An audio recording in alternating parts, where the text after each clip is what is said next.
Hadis ini ada yang menyatakan ini qaulnya Ibnu Abbas, tapi katanya Laits itu rafa'ahu, artinya sampai kepada Rasulullah Shallallahu Alaihi Wasallam. Tapi hadis ini dipilih ya karena kesohihannya.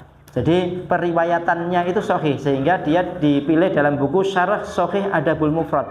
Ya, jadi penjelasan tentang hadis-hadis sahih dalam kitab Adabul Mufrad. Ya. Jadi dari Laits an Tawus, ya, dari seorang tabi'in yang namanya Tawus, an Ibni Abbas, dari Ibnu Abbas. Jadi Tawus ini merupakan ulama besar dari karangan tabi'in dan beliau itu adalah muridnya Ibnu Abbas. Makanya Tawus meriwayatkan dari gurunya yaitu Ibnu Abbas. Yang mana Tawus ini ya ketika melihat penyimpangan di awal-awal Islam, yaitu setelah dan bahkan belum semua dari para sahabat itu meninggal, itu sudah ada beberapa penyimpangan, yaitu orang-orang yang hulu, orang-orang yang berlebih-lebihan dalam beribadah. Sehingga pada waktu itu orang-orang ya ada yang mandegani ya, mungkin menjadi mursyid atau apa ya, dia dengan akalnya saja tidak berdasarkan dalil karena semangat membara, semangat dalam ibadah ya, banyak melakukan dari ibadah-ibadah yang tidak ada contohnya dari Nabiullah Muhammad SAW atau para sahabatnya ya. Lah, karena itu ya, maka pada zamannya ada seorang yang sangat zuhud, orang yang ibadahnya sangat banyak ya, orang yang dia itu kelihatannya sangat kusut masai dari tubuhnya dan pakaiannya ya. Dia adalah salah satu imam thariqah yang dia buat pada waktu itu. Jadi sebenarnya dia itu cukup mengikuti thariqah atau jalan yang ditempuh oleh para sahabat Rasulullah Shallallahu Alaihi Wasallam dan juga para tabiin. Akan tapi orang ini tadi itu malah membuat cara-cara sendiri. Mungkin mereka terlalu semangat dalam beribadah. Akhirnya apa? Dia seorang pemimpin thariqah ya, ibadahnya sampai tubuhnya tidak terperhatikan ya, yang menjadikan dirinya ini tadi apa? Ya, pada saat itu meninggallah orang ini. Ya, karena dia kusut ya, terus kemudian dia itu sangat kelihatan lelah sekali tubuhnya ya. Akhirnya Imam Tawus ya ingin tahu janjane wong iki caranya mengetahui ini orang dalam hak atau dalam batil ini bagaimana ya.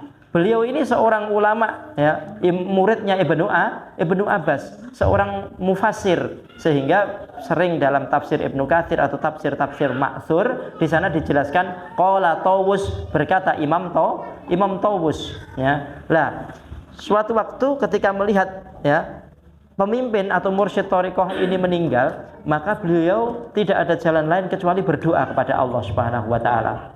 Ya Allah, orang atau amir thariqah yang begitu zuhudnya, begitu bagusnya ibadahnya, begitu banyaknya ibadahnya ini tadi, ternyata apa?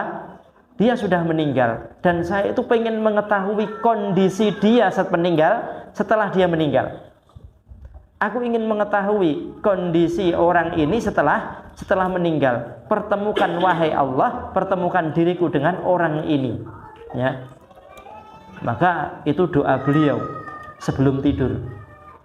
Dia berwudu, berdoa kepada Allah Subhanahu wa taala, kemudian setelah beliau tidur, ternyata dalam tidurnya dia dipertemukan oleh Allah Subhanahu wa taala dengan laki-laki ini tadi.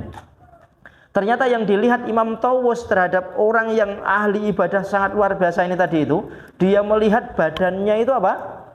Compang-camping, penuh darah, ya, tubuhnya pakaiannya sobek-sobek, ya, kayak habis kena suatu siksaan tertentu.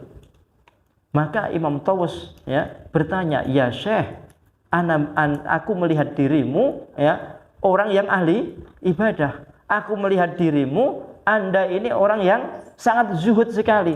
Aku melihat dirimu Anda ini seperti ini, kebaikan semuanya, ya. Akan tetapi kenapa kondisi Anda seperti ini?"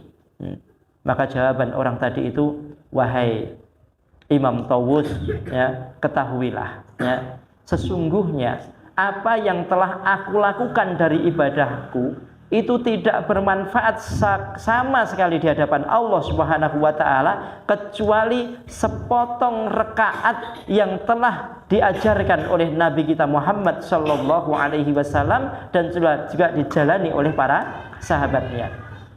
Dan juga hanya sepotong waktu, ya, sepotong waktu sedikit masa, ya, sepotong puasa yang telah diajarkan oleh Nabi kita Muhammad sallallahu alaihi wasallam. Jadi sholatnya yang begitu panjang, puasanya yang begitu banyak, ternyata mafi faidah, tidak ada faidahnya sama sekali kecuali beberapa potong rakaat yang telah diajarkan oleh Nabi Muhammad sallallahu alaihi wasallam oleh para tabi'in, ya, para sahabatnya. Ya.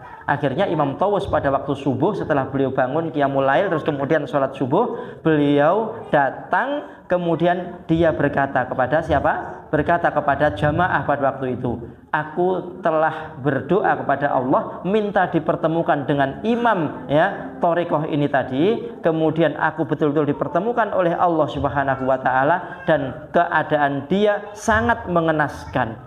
Maka dari itu wahai manusia, janganlah kalian itu banyak berbuat bid'ah. Cukupkanlah kif kama waqafal qaum fa innahum ala ilmin waqafu. Berhentilah kamu seperti berhentinya kaum, ya, para sahabat Rasulullah, fa innahum ala ilmin waqafu. Karena mereka itu berhentinya berdasarkan ilmu. Wasir kama sayyarul qaum, dan berjalanlah kamu seperti berjalannya para sahabat Nabi, fa innahum ala ilmin saru. Sesungguhnya mereka itu berjalannya juga berdasarkan ilmu. Jadi mandeko kaya mandeke sahabat, melaku kaya melakune sahabat, dijamin selamat.